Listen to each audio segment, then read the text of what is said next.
Hello everyone. इस previous video में हमने देखा था कि किस तरीके से हम अपने प्रोग्राम के एग्जीक्यूशन को चेंज कर सकते हैं। फॉर एल्स दो कीवर्ड्स का यूज़ करके किस तरीके से हम एग्जीक्यूशन को कंट्रोल कर सकते हैं। आज की इस वीडियो में हम कुछ और इफ़ के प्रोग्राम देखेंगे जिसमें हम इफ़ का यूज़ कर रहे होंगे और थोड़ा सा ट्रिकी क्वेश्चंस वो होंगे जो, तो उसके लिए यहाँ पे मैंने आपके साथ छोटे छोटे कुछ प्रोग्राम डिस्कस किए जिनमें फर्स्ट इंस्ट्रक्शन है, इसमें मैंने 3 वेरिएबल इनिशियलाइज किए। अब यहाँ नेक्स्ट मेरे पास है एक इफ़ कंडीशन जिसमें मैंने एक यहाँ पे एक्सप्रेशन ली है। अब ये किस तरीके से होगा तो देखते हैं इसका एग्जीक्यूशन क्या आना चाहिए। तो यहाँ पे हम पहले इसका एक्सप्लेनेशन देखते हैं। अगर हम ये इफ़ एक्सप्रेशन हमारी कुछ इस तरीके से हो जाएगी, आई की वैल्यू कितनी है 9 इज़ ग्रेटर देन जे की वैल्यू 6 इक्वल्स टू के की वैल्यू 1। अब ये एक्सप्रेशन किस तरीके से एग्जीक्यूट होगी, दो रिलेशनल ऑपरेटर हमारे यूज़ हुए हैं, एक है हमारा ग्रेटर और एक है इक्वल टू। तो पहला इन दोनों में से किसकी प्रेसिडेंसी हाई होती है, ग्रेटर की।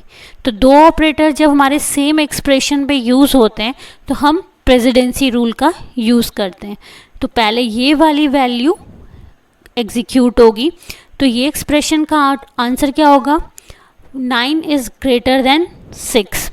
Yes, true. तो ट्रू को हम प्रोग्रामिंग में कैसे लेते हैं, 1।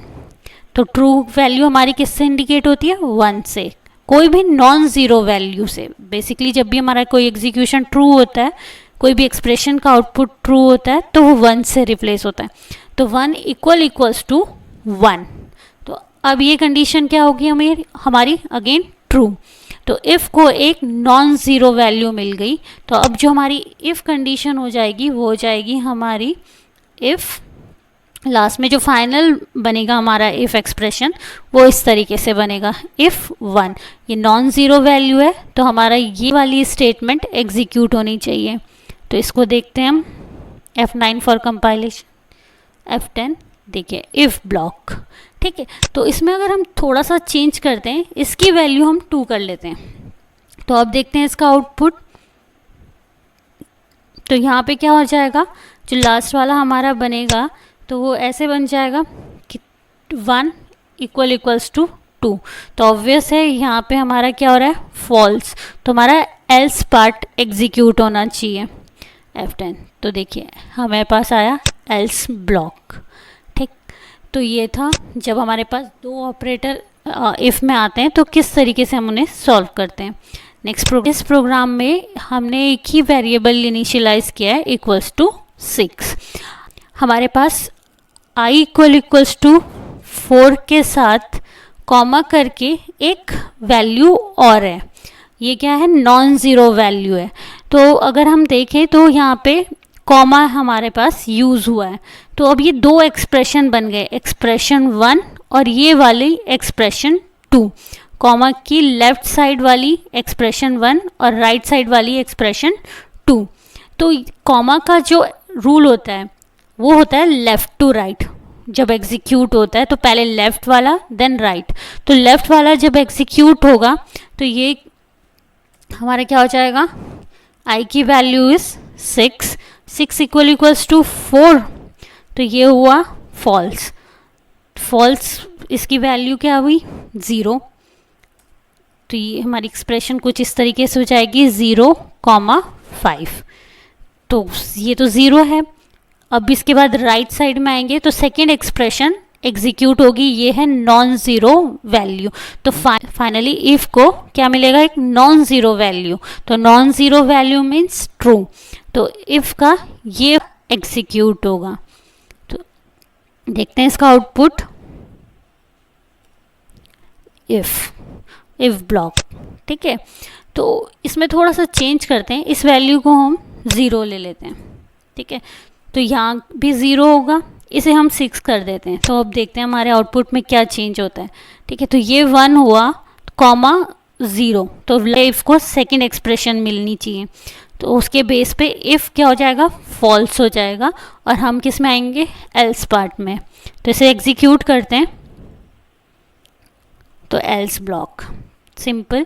पर लेफ्ट एक्सप्रेशन को एग्जीक्यूट किया जो कि ट्रू थी, बट उसके बाद हमारा राइट एक्सप्रेशन एग्जीक्यूट हुई जिसमें हमारे पास 0 वैल्यू थी, और 0 मीन्स फॉल्स। तो यहाँ पे एक और प्रोग्राम हम डिस्कस करते हैं। तो इस प्रोग्राम में भी एक ही हमने वेरिएबल इनिशियलाइज किया है इक्वल्स टू 3। अब यहाँ पे हमने जो ये वैल्यू ली है इक्वल के बाद यहाँ पे हमने पैरेंथेसिस लगा दी। तो 2 ऑपरेटर हमारे पास यहाँ पे हो गए, एक हो गया इक्वल और एक हो गए पैरेंथेसिस। तो इनमें से प्रेसिडेंसी किसकी हाई है? पैरेंथेसिस की। पैरेंथेसिस के अंदर हमने क्या यूज़ किया है? कॉमा।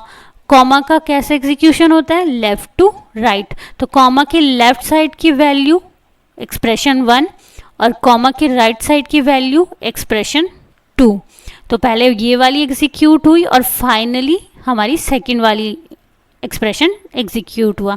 तो जो यहाँ पे इसका पूरा रिजल्ट होगा वो होगा 3।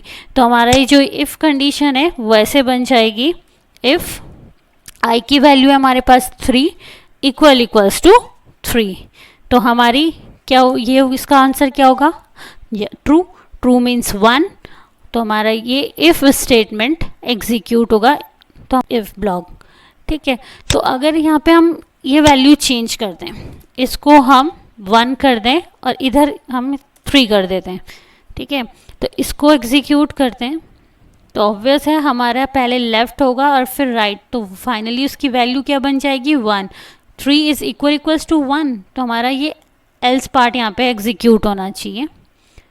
तो आउटपुट में भी हमें क्या मिला? Else block. आज की वीडियो में हमने देखा कि किस तरीके से इफ़ के साथ हम अपनी एक्सप्रेशंस को एग्जीक्यूट करते हैं और और ऑपरेटर प्रेसिडेंसी और एसोसिएटिविटी रूल कितना इम्पॉर्टेंट है। अगर आपने वो वीडियो नहीं देखी है तो उसका लिंक आपको आई बटन में मिल जाएगा। Thank you.